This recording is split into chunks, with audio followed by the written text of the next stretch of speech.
I study economics because I wanted to get a better picture of complex issues. I was very interested in politics and economics, so both fields. I think there was a connection. In order to understand this connection, I felt like I should study macroeconomics to get a better understanding of these issues, what happens to interest rates, what happens to investment in the economy. I should mention that I studied business in my undergraduate and then I switched to macroeconomics in my master's. So I wanted to learn a bit more about theory and concepts and also to do empirical analysis. Well, in 2008, I was a senior in high school in New York, and that was the heart of the financial crisis. And I did a course in economics in high school in the final year, and I thought it was very interesting. But I think the most important thing that opened my eyes was the fact that there were people living in tents in New York City. This was unbelievable. This was the Big Apple. This was Manhattan, Central Park.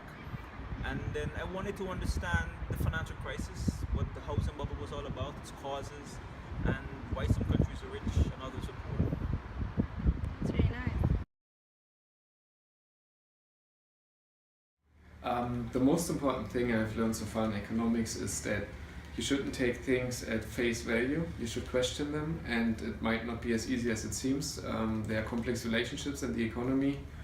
And one thing I have learned is to scrutinize and to look deeper on what is happening actually in the economy. I think the most important thing that opened my eyes was the fact that there were people living in tents in New York City. This was unbelievable. This was the Big Apple. This was Manhattan, Central Park. And then I wanted to understand the financial crisis, what the housing bubble was all about, its causes, and why some countries are rich and others are poor. The most important thing you've learned? Right. The most important thing, well, there are a lot of things I've learned, but I think it would be that there are rival schools of thought or rival theories. We have a theory of economic growth, and there's the post-Keynesian perspective, then there is the neoclassical perspective, and then the Marxian perspective, and other perspectives. Unfortunately, this is not known to many students across the world. Why there is one dominant school? Well, obviously one dominant school has the greatest political power, but that does not mean one particular school has the correct theories. So the most important thing is not why countries are rich or poor necessarily, that I've learned, but that there are different views on how the economy works and how society ought to be organized. Experience in economics has been good. I studied my master's in Berlin, where it was a heterodox program, so it was quite pluralistic.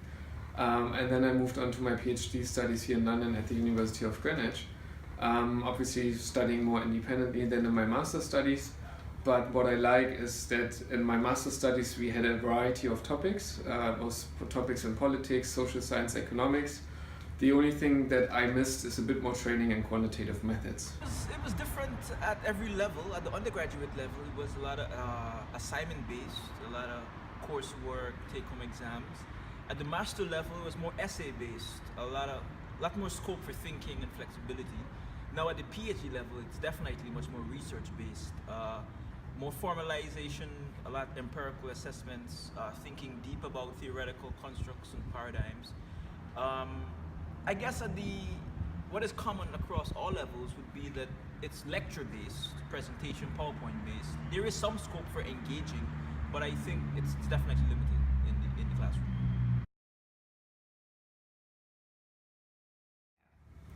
So there are two innovations that are being introduced. One is about the delivery method and the other one is about the general curriculum.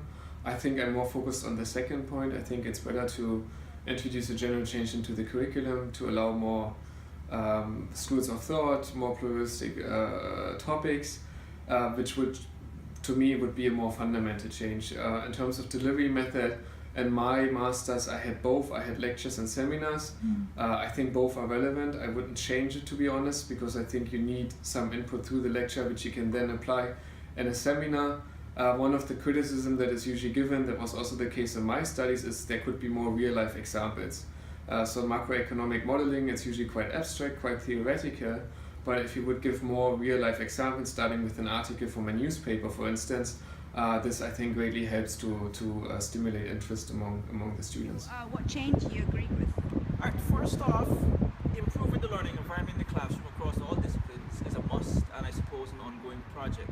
But the current state of economic theory and policy has less to do with how economics is taught in the classroom. So I think the most important reform we need is the curriculum.